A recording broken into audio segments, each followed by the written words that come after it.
Hello, this video is on section 10.4, which is titled Solving Radical Equations. And the first target is to solve equations containing radicals, and the next one is to identify an extraneous solution. So before we get started, make sure you know what a radical equation is, and that's any kind of equation where the variable is underneath the radicand. So any equation where you've got the variable x underneath the radical, maybe some other numbers added or subtracted after that, and it's set equal to some other number, and you need to solve for that x.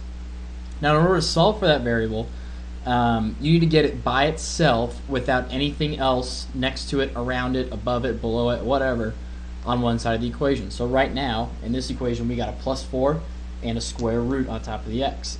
Those are the things that we need to get rid of in order to get the x by itself. So the first example I want to go over is the square root of x plus 7 equals 16. Now the first thing you can do when getting rid of, or getting the x by itself, is to subtract 7 on both sides.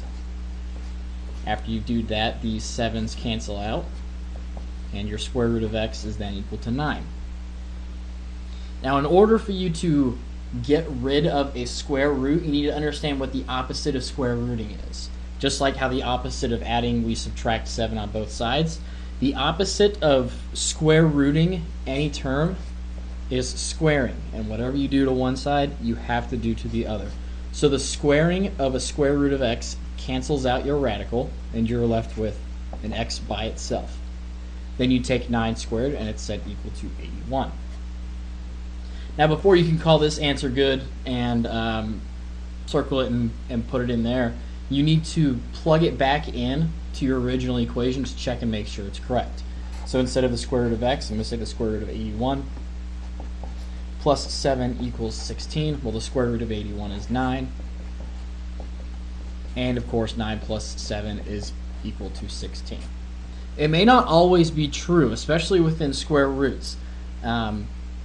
You may get what's called an extraneous solution, where it may seem like an apparent solution, but when you plug it back in, it doesn't satisfy the original equation. And when you plug that in, you got to make sure that the term underneath the radical has to be bigger than 0, because if anything's negative, you can't take a square root of it.